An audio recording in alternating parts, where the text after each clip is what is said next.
10분 가정예배 오신 여러분들 진심으로 환영합니다. 오늘은 나의 믿음 주께 있네 함께 찬양하시죠. 나의 믿음 주께 있네, 십자가 능력이 내 영광 되었네. 주께서 우리를 승리케 하셨네. 나의 능력, 나의 소망 주께 있네. 주께서 우리를 승리케 하셨네. 나의 능력, 나의 소망 주께 있네. 아멘. 오늘 말씀은 시편 114편 1절부터 8절까지의 말씀입니다. 한 절씩 교독하시죠. 이스라엘이 애굽에서 나오며 야곱의 집안이 언어가 다른 민족에게서 나올 때에 유다는 여호와의 성소가 되고 이스라엘은 그의 영토가 되었도다. 바다가 보고 도망하며 요단은 물러갔으니 산들은 승냥들 같이 뛰누며 작은 신들은 어린 양들 같이 뛰었도다. 바다야 네가 도망하면 어찌함이며 요단아 네가 물러가면 어찌함이니까. 너희 산들아 수양들 같이 뛰누며 작은 산들아 어린 양들 같이 뛰누는 어찌함인가. 땅이여 너는 주 앞 곧 야곱의 하나님 앞에서 떨지어다. 그가 반석을 쳐서 문물이 되게 하시며 차돌로 산물이 되게 하셨도다. 아멘. 오늘 말씀 중심으로 아몬드를 까먹는 성도라는 제목으로 함께 말씀을 나누겠습니다. 여러분, 기적이 일어나면 우리 믿음이 더 견고해질까요? 체험신앙이라는 것이 있습니다. 이것은 신앙, 그러니까 우리 믿음이 경험, 체험을 통해서 성장한다고 믿는 신앙이죠. 자, 이 체험 신앙인들은 그래서 우리에게 이렇게 말합니다. 성도들이여, 기적을 경험하십시오. 그때 당신의 믿음은 흔들리지 않을 겁니다. 자, 그래서 이들은 기도도 많이 합니다. 왜? 기도 응답의 체험을 경험하려고. 체험이 중요하니까요. 내 병을 고쳐주십시오. 시험에 통과하게 해주십시오. 승진하게 해주십시오. 좋은 배우자를 만나게 해주십시오. 정말 많이 기도합니다. 그래서 그런지 모르겠는데 기도도 꽤 많이 응답을 받는 경험을 하게 됩니다. 여러분, 이 기도란 것은 정말 놀라운 사실이에요. 놀라운 능력이죠. 왜냐?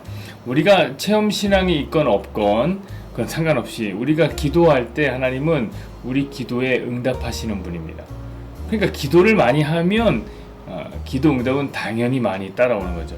자, 그렇다면 그렇게 응답을 많이 체험한 성도는 더 신앙이 좋아질까요? 놀랍게도 그게 아니라는 것을 우리는 체험적으로 알게 됩니다. 여러분, 이게 참 재밌는 포인트인데, 체험 신앙이 틀렸다는 것을 우리는 체험을 통해서 알게 됩니다. 여러분, 목사 주변에는 기도 응답의 힘을 믿는 사람들이 참 많이 있습니다. 그래서 무슨 일이 있으면 기도를 부탁합니다. 당연히 그들 중에는 대부분이 다 믿는 사람들이겠죠. 여러분, 그런데요, 믿지 않는 사람들도 많아요. 안 믿어도 목사들에게 기도 부탁을 많이들 하십니다. 그리고는 이런 말씀을 하세요. 뭐라고 하냐면, 목사님이 이번에 기도해 주셔서 이 일이 정말 잘 해결됐습니다. 감사합니다. 그런다고요. 누가 그런다고요? 믿지 않는 사람들이 그런다고요. 자, 제가 그때 비로소 알게 된 거야. 기적을 체험한다고 우리 신앙이 성장하는 거가 아니구나. 기적을 경험해도 안 믿어요.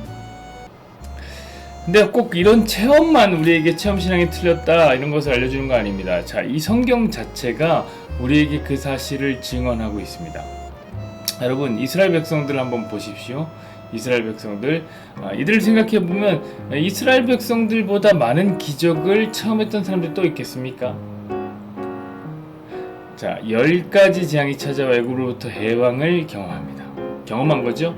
메뚜기 재앙, 피 재앙, 이 재앙, 흑암의 재앙 등등. 누가 뭐래도 재앙은 기적이요, 체험입니다. 자, 그들은 자기 눈앞에서 나일강이 피로 변하고 지팡이가 변하여 뱀이 되는 것을 봤습니다. 그 그것뿐이 아니죠, 여러분. 홍해가 갈라진 것도 봤습니다. 애굽으로부터 해방되던 그 밤에 이스라엘은 홍해를 걸어서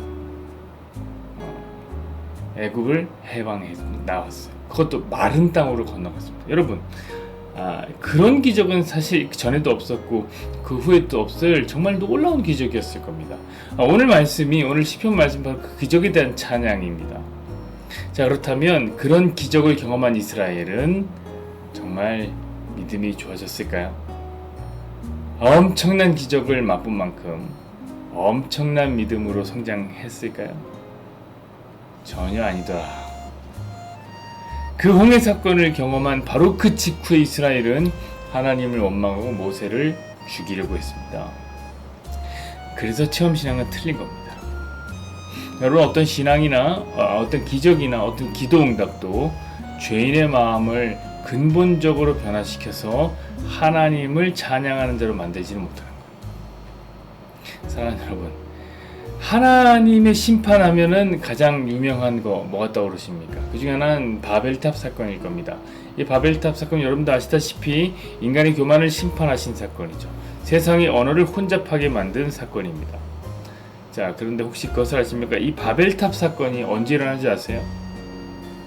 이 바벨탑 사건은 역사상 가장 무서웠던 심판으로 기록된 노아 홍수 사건이죠. 그 심판을 경험했던 노아가 아직 시퍼렇게 살아있을 때에 바벨탑 심판이 일어납니다. 여러분, 그러므로 기적이나 심판 같은 체험이 결코 죄인을 바꾸는 게 아닙니다. 자, 오늘 시편을 한번 보십시오. 오늘 말씀은 자연을 의인화한 시예요. 자, 하나님의 명령에 바다는 물러가고 산은 뛰어놀기 시작합니다. 여러분, 바다와 산은 어떤 존재입니까? 정말 변하지 않는 존재죠. 그래서 항상성을 상징하는 존재입니다. 저 산맥은 말도 없이 5,000년을 살았네.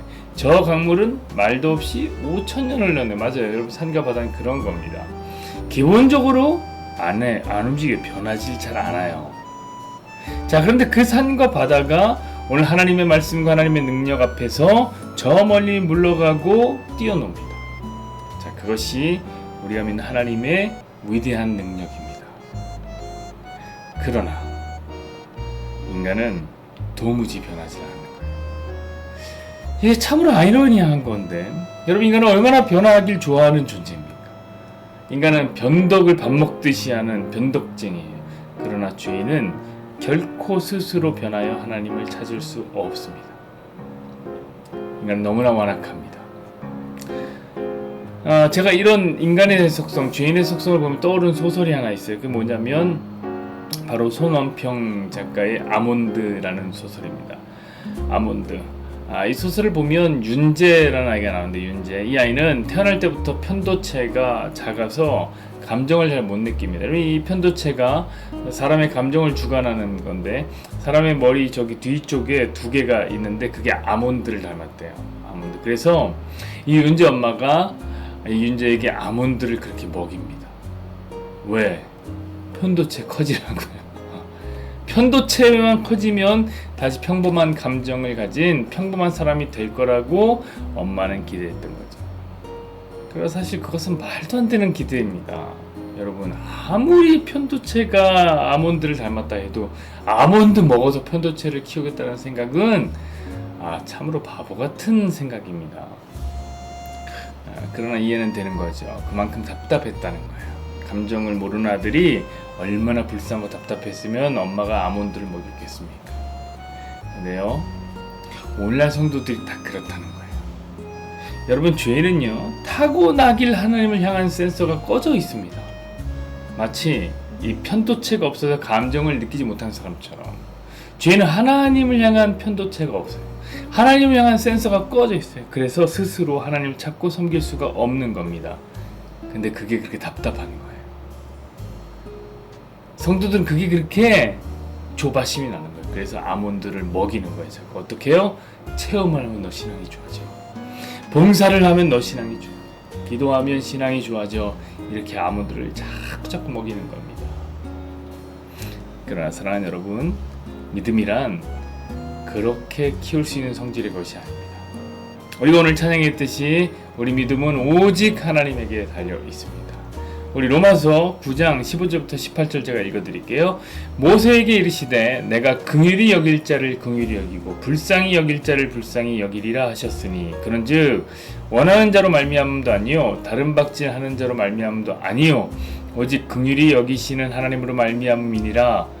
성경이 바로에게 이르시되 내가 이 일을 위하여 너를 세웠으니 곧 너로 말미암아 내 능력을 보이고 내 이름이 온 땅에 전파되게 하려 함이로라 하셨으니 그런즉 하나님께서 하시고자 하는 자를 긍휼히 여기시고 하고자 하는 자를 하시는 자를 강팍게 하시느니라. 아멘. 사랑하는 여러분, 저희는 아몬드를 까먹일 것이 아니라 하나님의 긍휼에 의존해야 되는 사람들이에요. 하나님, 긍휼히 여겨야 할 나를, 긍휼히 여겨야 할 우리 교회를 긍휼히 여겨 주옵소서. 그렇게 기도하는 저와 여러분이 되기를 간절히 소망하겠습니다. 아무데나 시간입니다.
공동기도문 시간입니다. 함께 손을 맞잡고 서로를 축복해 주었으면 좋겠습니다.